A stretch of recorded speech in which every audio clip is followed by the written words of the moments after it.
You ever done this? Have you ever had an argument with someone that you really care about something you couldn't give a fuck about?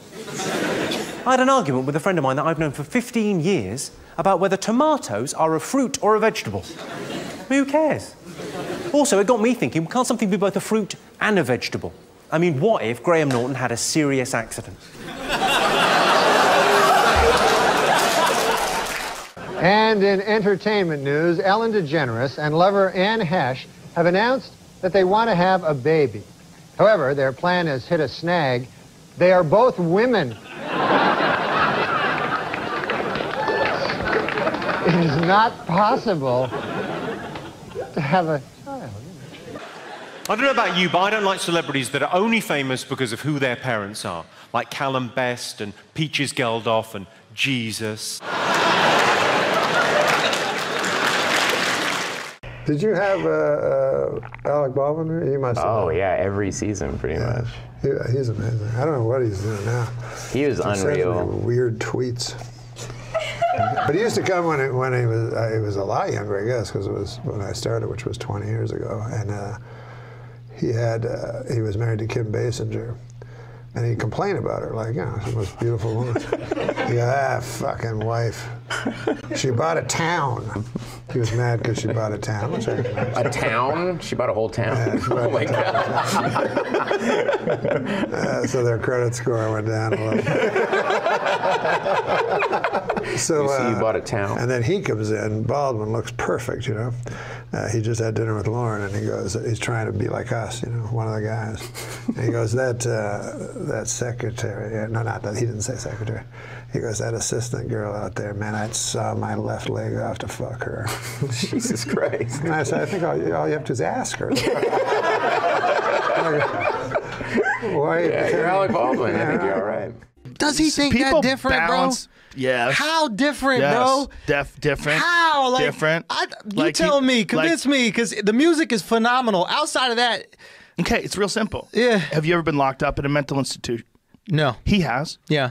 They don't just lock you up, bro. They never locked me up. Yeah. You know, my wife I never came home. My wife has some fucking 2 gorillas that are in those lab suits that are staring at me. I'm like, what's with the big guys? Oh, these big guys are going to take you to a nice hospital. Like, sir, we'd like to handle this quietly. What? Yeah. The fuck? I'm not going to some hospital.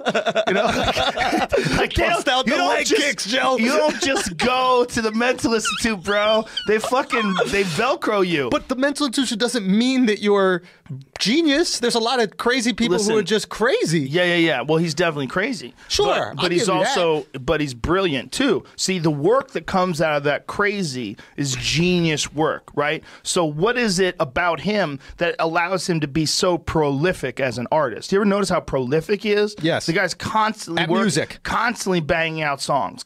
And they're...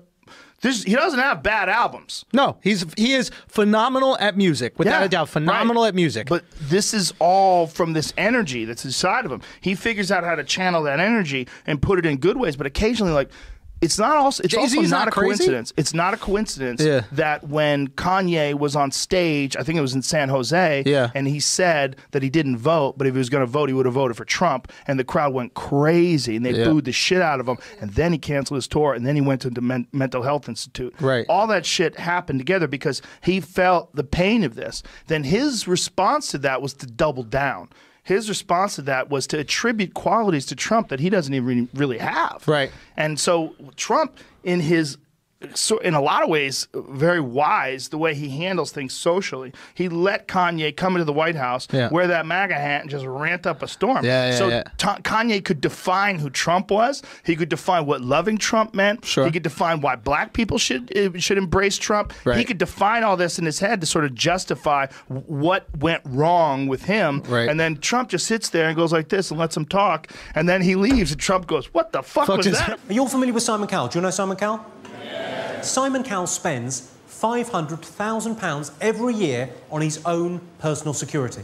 That's an extraordinary amount of money, isn't it? £500,000 a year on personal security. Has Simon not considered being less of a cunt?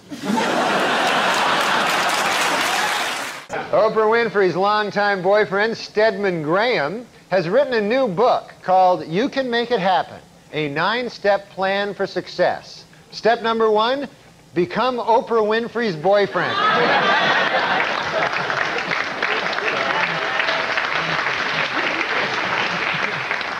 Then the other 8 will just hang around. She's going to be, you know, on that show. And Naomi Campbell, she's like 52, and she still looks sexy. So it's like, Tyra got a lot of years to go, Jack.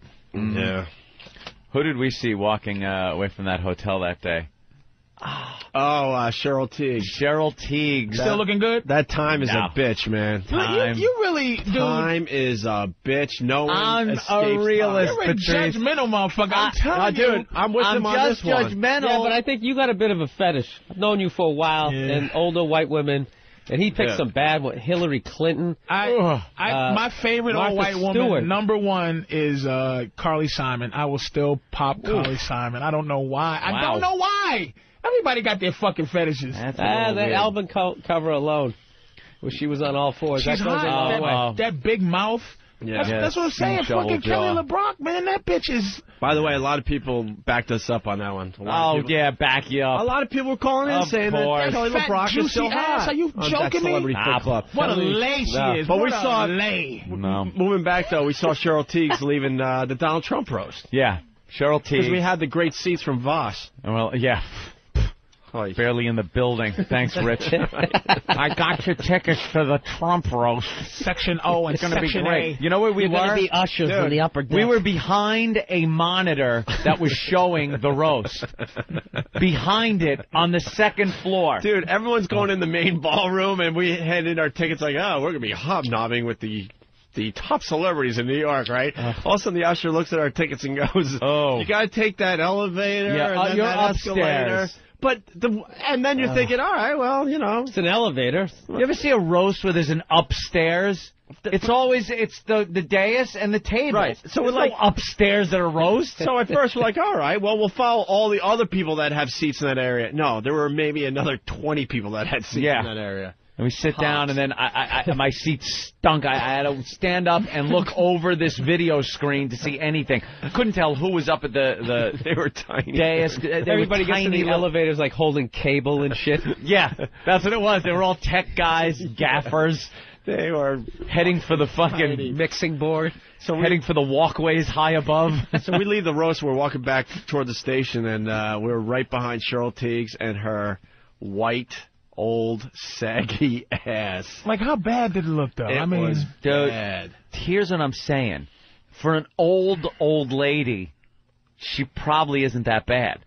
But when you compare her to the Cheryl Teague's poster that was on everybody's wall with the netting, that she was just wearing a net and her nipples were poking through. You wouldn't fuck Sophia Loren?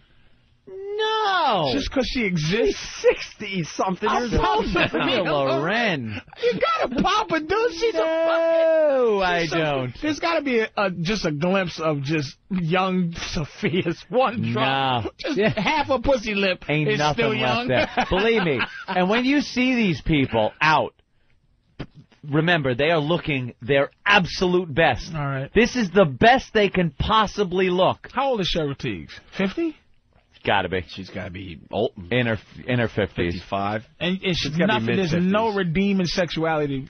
Not a drop. No, I didn't see any redeeming sexuality. I saw an older woman that you look at and go, all right, she's, you know, an older woman that doesn't look like she's ready to fall apart. Okay. What do you know, the old broads. Plus, women like who continue to dye their hair like that long, it becomes like a fucking bird's nest. It's all dried out and dry shit. and burned And then also like you get into like you get into like your 60s. It's like the smell of. In the darkness of the night, a flicker starts to glow. A beacon in the shadows, a light that starts to flow. Illuminating pathways where once there was despair. In the depths of obscurity, hope begins to flare. Like a flame in the wind, I ignite from within, casting rays of brilliance, banishing the din. With each step I take, I brighten up the way. In the realm of shadows, I become the day. I'm the light in the darkness, the spark in the night, guiding lost souls towards the morning light. Through the tunnels of uncertainty, I'll be the guide. I am the bearer of hope. In me dreams reside. In the labyrinth of life, where shadows dance and play, I'm the ray of sunshine, turning night into day. With every glimmer I cast, I unveil the unseen. In the tapestry of existence, I'm the golden sheen. From the darkest corners to the highest peak, I'm the radiant glow that even shadows seek. With every flicker, every beam I emit, I dispel the darkness, I never submit. I'm the light in the darkness, the spark in the night, guiding lost souls towards the morning light. Through the tunnels of uncertainty, I'll be the guide. For I am the bearer of hope. In me dreams reside. In the symphony of life, I'm the crescendos rise. In the canvas of the universe, I paint the skies. So let the darkness tremble, let the shadows flee. For in the heart of radiance, I'll always be. I'm the light in the darkness, the spark in the night, guiding lost souls towards the morning light. Rot of your impending death, so you start having that old person smell. So and you see the top of their head. Yeah, because when it gets to what you're talking about, you see right through that cotton candy hair. It's like the fucking white cotton candy hair, and you see scalp right through it. Raiders of the Lost Old age Ark fucking spots character. on the back of her hand as she's jerking you off. spots. You got a fucking old Sophia Loren fucking movie on the TV, trying not to look at the. What happened to that broad? Yeah. Wait, Cheryl! Don't drink out that cup. That's not the cup Jesus had. No, that's the wrong. Oh shit! That bitch. Close your eyes, Sophia. Close your eyes. Don't look at him.